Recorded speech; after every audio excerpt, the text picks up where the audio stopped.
Gonna do a quick unboxing for this Linocut kit for printmaking. Let's open it up, see what we got. All right.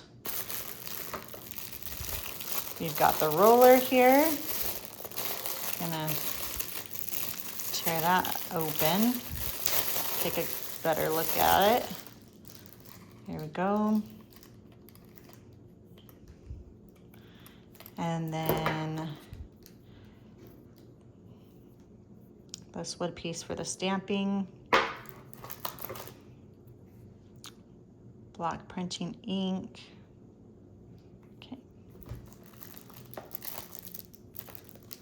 Some packets of paper, different thicknesses, and then the rubber pads for the sketching and the etching. Whew, this is gonna be a good time. All right, these are heavy duty, but excited to make the prints with those. And then here's our handle set. Okay, comes with its own box. I love that. Great for storing. Okay, so we got the handle here, and then the different pieces. Yeah, I love that it's in its own little separate box so we don't lose those.